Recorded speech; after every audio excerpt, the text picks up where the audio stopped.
종려 주일은 예수님께서 왕으로서 예루살렘에 입성하신 날입니다.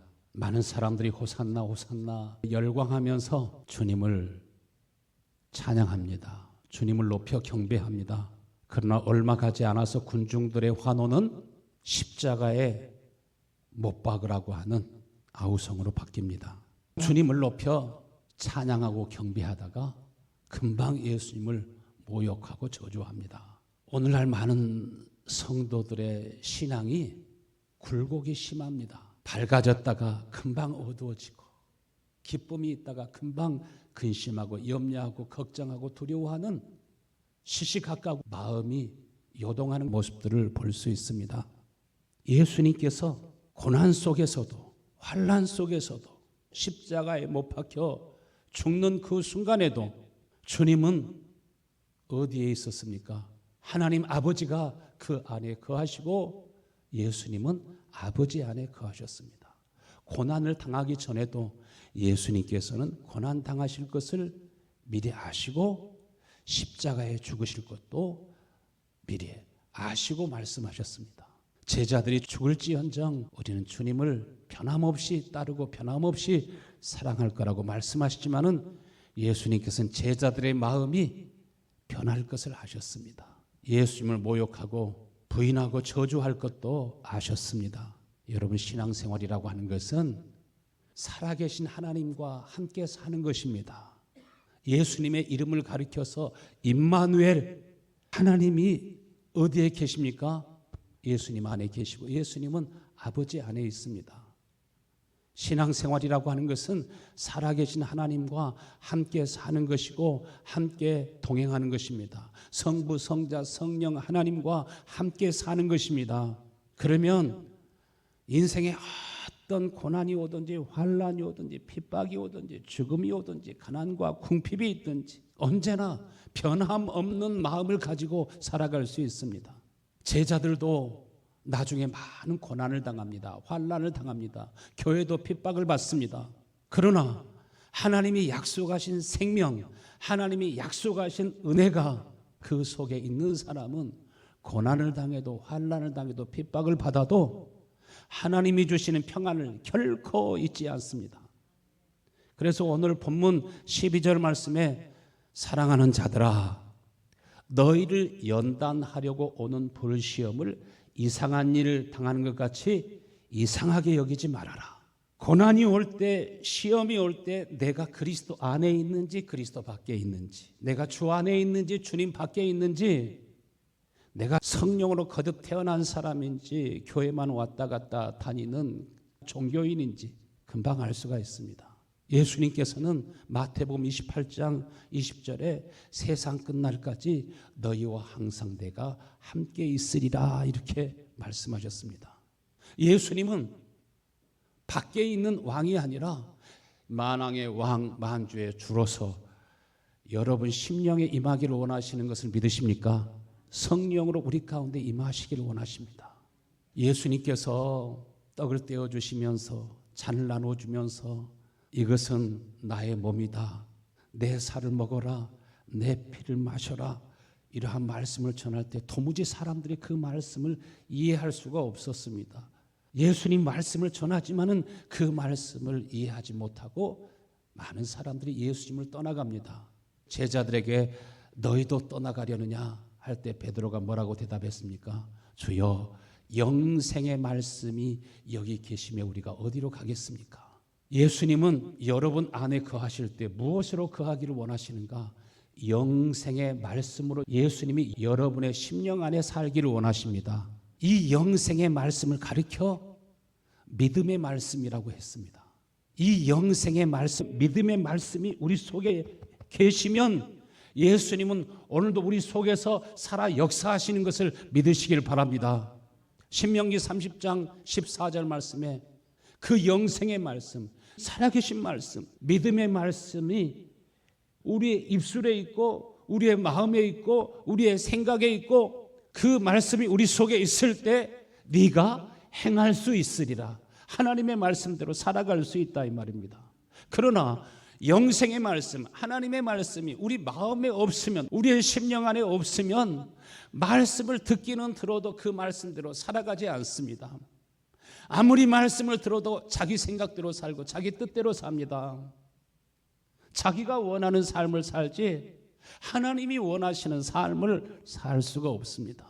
하나님의 말씀이, 그 영생의 말씀이, 나는 부활이요 생명이라고 말씀하신 그 부활의 능력, 이 생명의 말씀이 여러분의 심령에 생명의 샘처럼, 생명의 강처럼 솟아나고 넘쳐날 수 있게 되기를 축원합니다. 요한복음 16장 13절 말씀에 진리의 성령이 오시면 진리의 성령이 너희를 모든 진리 가운데로 인도하시리라. 그때 자유함이 있습니다. 영생의 말씀, 부활과 능력의 말씀이 내 속에 있을 때 지혜와 힘과 존귀와 능력과 부와 영광이 우리 속에서 넘쳐나게 되고 그 생명의 능력에 우리가 붙잡혀 살아가야 되는 거예요. 돈에 붙잡혀 살아가는 것이 아니라 하나님의 생명, 영생의 말씀에 붙잡혀 살아갈 수 있게 되기를 축원합니다. 그래서 나를 믿는 사람은 그 배에서 생수의 샘이 넘쳐나리라. 생수의 강이 흘러나오게 되리라. 샘 팔 때 샘의 힘이 얼마나 강한지 그 샘의 근원에 닿는 순간 우리 속에서 속에서 강하게 솟아나는 힘이 있습니다. 생수의 샘이 있으면 여러분의 마음에서 은혜로운 말이 나오고 사랑의 말이 나오고 화목해 하는 말이 나오고 따뜻한 마음이 나오고 이것이 다 생명의 능력인 걸 믿으시길 바랍니다. 예수 믿으니까 목사답게 장로답게 권사답게 살아가려고 노력하는 것이 아니라 영생의 말씀은 주님이 내 안에 계셔서 그분이 우리 속에 말씀하시는 겁니다. 그분이 우리 속에서 역사하시는 것입니다. 하나님의 자녀가 되었다라고 하는 것은, 거듭 태어났다라고 하는 것은 위로 하나님께로부터 오는 힘을 공급받는 것입니다. 속에서부터 세상을 능히 이길 수 있는, 유혹과 시험을 이길 수 있는 힘이 나오는 것을 믿습니다. 하나님이 어떤 분이십니까? 전능하신 하나님이십니다. 그분의 본질 자체가 사랑이십니다. 그분의 본질 자체가 능력입니다. 지혜입니다. 내가 세상 끝날까지 너희와 항상 함께 있으리라. 무엇으로 함께 하십니까? 말로만 함께 합니까? 아니에요. 주님은 여러분에게 그분의 권세와 능력으로, 힘으로, 지혜로 살아계신 하나님과 함께 사는 것입니다. 어둠과 싸워보세요. 죄와 싸워보세요. 질병이 있을 때도 예수의 이름으로 한번 싸워보세요. 가난과 궁핍이 있을 때도 하나님의 말씀에 의지해서 한번 싸워보세요. 승리를 여러분에게 주실 줄로 믿습니다. 주님이 정말 내 안에 계시면 먹든지 마시든지 자든지 깨든지 살든지 죽든지 내 안에서 그리스도가 존귀히 되기를 원하고 주님께 붙잡혀 살기를 원하는 간절한 마음과 소원이 우리 마음에서 나오도록 되어 있습니다. 우리가 자녀를 사랑해도, 강아지를 사랑해도, 고양이를 사랑해도 사람의 마음을 사로잡는 것이 있습니다.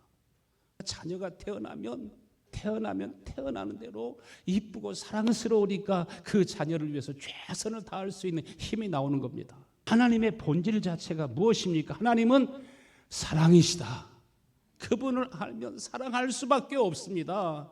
그분을 알면 우리의 모든 삶을 주님 앞에 드려서 내 소유를 많게 하기 위해 살아가는 것이 아니라 내가 하나님의 소유가 되어서 살기를 원하는 마음이 나오는 것입니다. 무엇을 하든지 그 일을 통해서 하나님께 영광을 돌리며 살고 싶은 소원이 여러분 속에 다 나올 수 있게 되길 바랍니다. 예수님께서도 요단강에서 세례를 받으실 때 주의 성령이 임하시지 않습니까? 주의 성령이 내게 임하셨으니, 주의 성령이 임하시니까 예수님의 삶을 누가 이끌어 가세요? 진리의 성령이 이끌어 가십니다. 예수님의 마음에는 뭐가 있습니까? 생명의 말씀이 있습니다. 영생의 말씀이 있습니다. 영생의 말씀이 무엇입니까? 하나님의 마음입니다. 하나님이 예수 안에 임재해 계십니다. 예수님 안에서 말씀하시고 역사하시고 일하십니다. 하나님이 예수님과 함께 하심을 그를 따르는 모든 사람들이, 그를 찾아온 모든 사람들이 보고 알게 되지 않습니까? 예수님은 우리 믿음의 참 모델이십니다. 아버지가 예수 안에 거하신 것처럼 예수님은 오늘 여러분 안에 거하기를 원하시는 것을 믿으시길 바랍니다. 그래서 누가복음 4장 18절에 주의 성령이 내게 임하셨으니 진리의 하나님이 예수 안에 함께 계셔서 역사하심으로 예수님의 삶을 통해서 가난한 자들에게 복음이 전파되고 포로된 자를 자유하게 하고 눌린 자를 자유롭게 하고 사람들을 구원하고 하나님께로 인도한 것처럼 여러분에게도 주의 성령이 임하시고 여러분을 통해서 많은 사람들을 구원하고 자유케 하기를 원하시는 것이, 많은 사람들을 축복하며 구원하게 하시는 것이 하나님의 뜻임을 믿으십니까? 하나님께서 누구에게 은혜를 베푸신다고 하셨어요? 가난한 자에게, 굶주린 자에게, 사모하는 자에게, 주님을 간절히 구하고 찾는 자들에게, 그들에게 은혜의 해가 선포되고 그들에게 복음이 전파되고 그들이 하나님의 부와 권세와 능력을 경험하고 체험하게 되고 그래서 복음을 전하는 자가 되게 됩니다. 이스라엘 백성들이 죄를 짓게 되면 반드시 제사를 통해서 그의 죄를 해결해야 했습니다. 그의 허물과 죄가 용서되지 아니하면 하나님이 함께 하실 수가 없었습니다. 그들에게는 저주가 임하게 되고 사탄의 영이 그 위에서 왕노릇하게 되고 결국은 죽고 멸망할 수밖에 없습니다. 죄인이 거룩함을 입기 위해서는 속죄의 제사가 필요했습니다. 소나 양이나 비둘기라도 속죄의 제물이 드려져서 죽음으로써 그 값을 치름으로써 자유케 되었습니다. 그것은 예수님이 우리의 허물과 죄를 위하여 가난하게 되시고 저주를 받으시고 우리를 위하여 고난을 당하시고 죽으실 것에 대한 하나의 모형이요 그림자입니다. 소를 잡아서 양을 잡아서 속죄 제사를 드린다 할지라도 그것은 온전한 것이 아니었습니다. 그러나 흠없는 어린 양 되시는 예수님이 저와 여러분을 위해서 속죄 양이 되신 줄로 믿습니다. 속죄의 제사를 드리고 그리고 난 다음에 무엇을 우리가 받아야 됩니까? 하나님이 우리에게 약속하신 것을 받아내야 됩니다. 예수님께서 속죄의 제사를 드렸기 때문에 우리는 당당하게 하나님께로부터 받아낼 약속이 있는 것을 믿으시길 바랍니다. 그래서 예수님께서 죽으시고 부활하시고 승천하셔서 영원한 속죄의 제사를 드리고 이제는 아버지께로부터 약속하신 성령을 받아가지고 약속하신 생명을 받아가지고 굶주린 자에게, 구하는 자에게, 찾는 자에게, 사모하는 자에게 하나님은 오늘도 부어주시기를 원하시는 것을 믿으시기를 바랍니다. 예수 그리스도의 속죄, 예수 그리스도의 피를 힘입어 우리가 하나님 앞에 나아가서 하나님이 약속하신 것을 내게 달라고 간절히 기도하고 사모해야 됩니다. 우리 어머니가 보증을 많이 서줬어요. 그런데요, 그분들이 성공한 걸 못 봤어요. 보증 서줬으니까 돈을 빌려준 사람들이 학교 갔다 와서 보면은 아랫목에 딱 누워 있어요. 언제까지? 돈 줄 때까지. 그래서 산도 팔고 밭도 팔고 논도 팔고 집도 팔고 빚잔치 하느라고 많이 고생을 한 경험이 있는데요. 예수님이 속죄의 제사를 드린 것을 믿으십니까? 우리는 예수의 이름을 힘입어 하나님 앞에 나와서 뭐 할 때까지? 아버지께서 약속하신 것을 주실 때까지 내놓으라고 해야 돼요. 예수님이 우리를 위해서 당하신 고난, 우리의 허물과 죄를 위해서 담당하신 죄값이라고 하는 것은 돈으로 계산할 수 없는 것을 믿으시길 바랍니다. 어느 순간에 인생의 마지막 시간이 옵니다. 시편 84편을 보면은 고라 자손이 하나님의 은혜를 사모하면서 간절히 하나님 앞에 기도합니다. 고라가 어떤 사람이었습니까? 모세를 대적함으로 반역자, 저주받은 자로 딱지가 붙어 있습니다. 빨간 줄이 쳐진 사람, 흠이 있는 사람이었어요. 성도들과 같이 앉아서 예배하고 기도하고 싶지만, 은혜를 받고 싶지만 자신은 고라의 후손이라고 하는 딱지가 붙어 있습니다. 우리도 고라 자손처럼 똑같이 죄 가운데 태어났고 범죄한 사람이요 저주 아래 살던 사람인 줄로 믿습니다.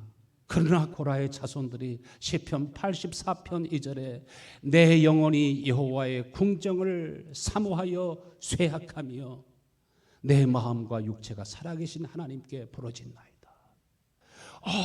얼마나 저의 영혼이 하나님의 궁정을 사모하며 함께 예배하고 싶고 함께 기도하고 싶고 약속된 은혜를 받기를 원하는 간절한 마음이 목마름이 있었던 것처럼 여러분의 영혼의 비참함을, 여러분의 영혼의 비천함을 볼 수 있게 되기를 축원합니다. 마리아가 나의 영혼의 비천함을 보시고 내게 은혜를 주셨도다. 예수님을 잉태하고 난 다음에 노래하고 찬송하지 않습니까? 예수님께서 마리아의 몸을 입으시고 잉태하신 것처럼 여러분 속에 주님이 임하시기를, 주의 영이 임하시기를 바랍니다. 그래서 성령을 가리켜서 생명의 영이라고 하지 않습니까? 영생에 이르게 하시는, 우리로 하여금 등이 이기고 승리하게 하시는 능력의 말씀입니다. 베드로전서 4장 12절 사랑하는 자들아 너희를 연단하려고 오는 불시험을 이상한 일을 당하는 것 같이 이상히 여기지 말아라. 하나님이 누구에게 시험을 주시는가? 사랑하는 자에게 시험을 주십니다. 제자들에게도 시험이 왔습니다. 초대교회 성도들에게도 많은 환난이 있었습니다. 그런데 기록에 보면 고난을 받는데, 환난을 당하고 있는데 굶주린 사자의 밥이 되고 화형을 당해서 불에 삼키워지고 있는데도 내려가 보면서 왜 저희들의 얼굴에는 기쁨이 있는가? 나는 날마다 잔치를 하고 맛있는 음식을 먹고 연주를 하면서 노래를 부르고 춤을 춰도 없는 기쁨이 왜 저희들의 마음속에, 저희들의 얼굴에는 기쁨이 있는가? 빌라도가 황제에게 쓴 편지에도 예수님의 모습이 얼마나 온화하고 고난과 환난을 당하고 있음에도 불구하고 예수님께서는 자신들에게 없었던 빛이, 총독에게 없었던 빛이, 세상의 부자나 왕들에게 없었던 하나님의 빛이 있었던 것을 고백하고 말하지 않습니까? 요셉이 시험을 당할 때 보디발 아내의 유혹을 거절하지 않으면 더 풍성한 혜택을 누릴 수도 있었을 텐데 거절하지 않습니까? 로마 많은 시민들이 왜 예수를 믿었습니까? 왜 그 많은 사람들이 하나님께로 돌아왔습니까? 왜 높은 사람이나 낮은 사람이나 할 것 없이 기독교를 국교로 천명하도록 왜 그런 일들이 있었습니까? 성도들을 통해서 무엇을 봤습니까? 하나님의 영광을 보았습니다. 하나님이 저희들과 함께 하심을 보았습니다. 고난이 있고 환난이 있어도, 가난과 궁핍이 있어도 그것보다 훨씬 큰 세상이 줄 수 없는 영광이 저희들 속에 있음을 보았습니다. 예수님께서 고난을 받으시고 십자가에 못 박혀 죽으신 후에 부활하신 주님께서 예루살렘을 떠나지 말고 아버지의 약속하신 것을 기다려라. 6월절로부터 시작하면 오순절까지는 50일간입니다. 멀리서부터 온 사람들도 있었습니다. 외국으로부터 온 사람들이 거기 많았습니다.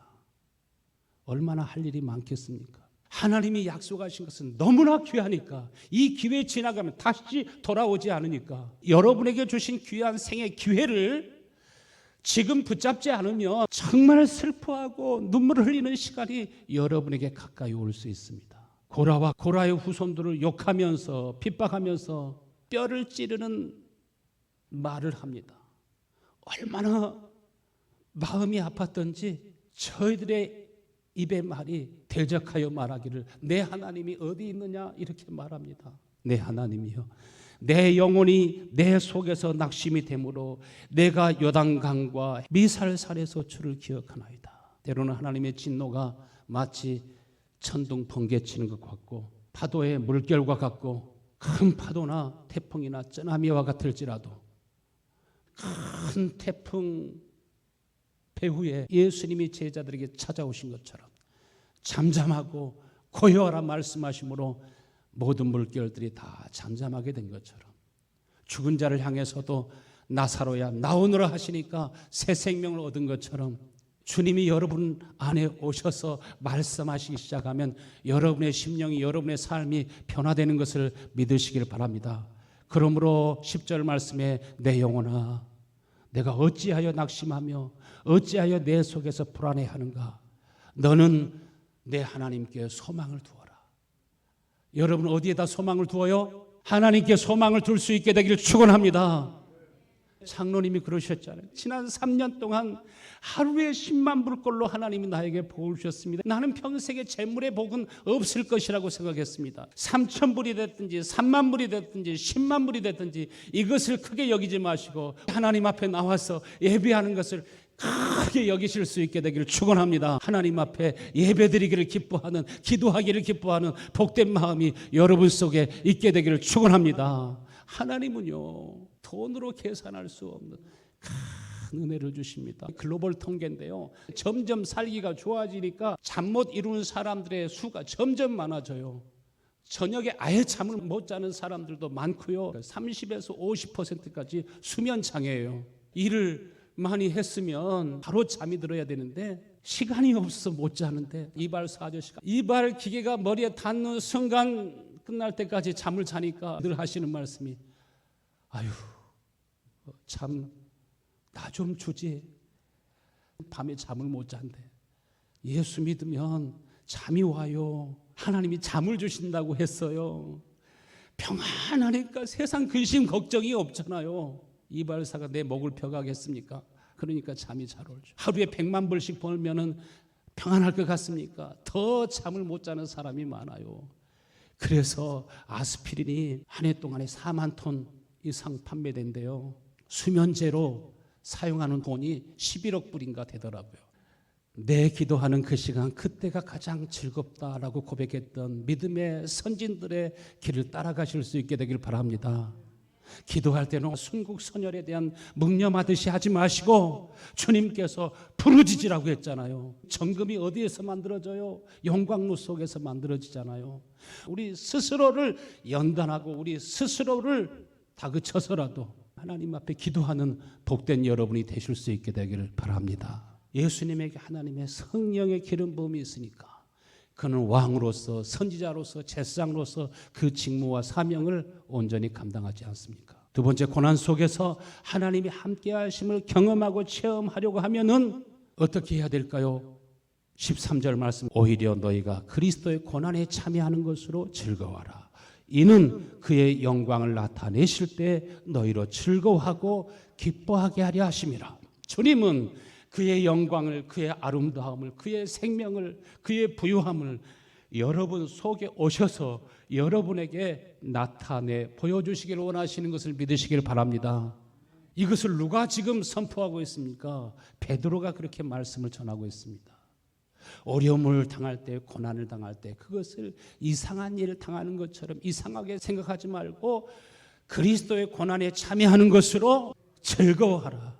우리는 그리스도의 고난에 참여할 수 있어야 돼요. 무엇이든지 수고 없이, 땀 흘리는 것 없이 그냥 주어지는 것이 없습니다. 예수님께서도 십자가의 고난 후에 부활의 영광에 이르는 것처럼 부활하셨을 때 그 부활의 현장에 500여 명의 사람들이 있었지만은, 그러나 마지막까지 남은 사람은 120명이었습니다. 하나님의 약속을 믿고 신령한 것을 사모하고 위의 것을 사모하고 영생의 말씀을 기다리는 시간이 필요해요. 드리는 시간이 필요해요. 요한복음 12장 25절에 자기의 생명을 사랑하는 자는 잃어버릴 것이요, 이 세상에서 자기의 생명을 미워하는 자는 영생하도록 보존하리라. 마지막 때의 특징이 무엇입니까? 많은 사람들의 마음이 굳어진다고 했어요. 에베소 4장 16절 말씀에 그들의 총명이 어두워지고 그들 가운데 있는 무지함과 그들의 마음이 굳어짐으로 말미암아 하나님의 생명에서 떠나 있도다. 그냥 교리만 가지고 있어요. 영생의 말씀이라고 하는 것은 주님이 내 속에 오셔서 나에게 그 영광을 보여주시고 나를 새롭게 하시고 내 속에서 말씀하신다는 것은 무슨 말입니까? 내 몸이 움직이도록 주의 말씀을 따라 살아가는 것이 너무나 기쁘고, 전도하면서 복음 전할 때 얼마나 하나님이 마음에 기쁨을 주시는지, 기쁨의 근원은 예수님인 걸 믿으시길 바랍니다.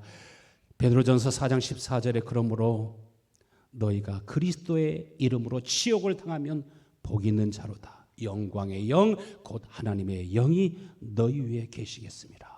바벨론 세상의 영광은 무너지는 날이 옵니다. 요한계시록에 보세요. 무너졌도다, 무너졌다, 무너졌도다. 이 큰 바벨론이요, 세상의 영광이 다 무너지는 날이 옵니다. 다 붕괴되는 날이 옵니다. 그때가 지금일 수 있습니다. 많은 재난과 고난과 환난이 다가올 수도 있습니다. 내가 참으로 너희에게 이르노니 여기 서 있는 사람 중에 죽기 전에 하나님 나라를 볼 자도 있느니라 하심과 같이 주님, 내 속에 임하여 주옵소서. 예수님은 하나님 나라의 왕으로 여러분 속에 임하기를 원하시는 것을 믿으시기를 바랍니다. 그리고 진리의 성령이 오시면 너희가 모든 진리 가운데로 인도함 받으리라. 그가 너희를 모든 진리 가운데로 인도하시리니 그가 스스로 말하지 않고 오직 듣는 것을 말하시며 장래일을 너희에게 알게 하시겠습니다. 여러분, 오늘 진리의 영이 여러분 안에 임하셔서 너희 안에서 착한 일을 시작하신 이가 그리스도 예수의 날까지 이루실 줄을 우리가 확신하노라 하신 것처럼 진리의 영이 여러분 속에 오셔서 하나님이 기뻐하시는 일을 하고 그리스도인으로서 많은 열매를 맺고 살아갈 수 있도록 여러분 속에 생명의 영으로, 영생의 영으로, 능력으로, 지혜로, 부로, 영광으로 함께 역사하시는 놀라운 은혜가 오늘 함께 하시게 되기를 간절히 축원합니다.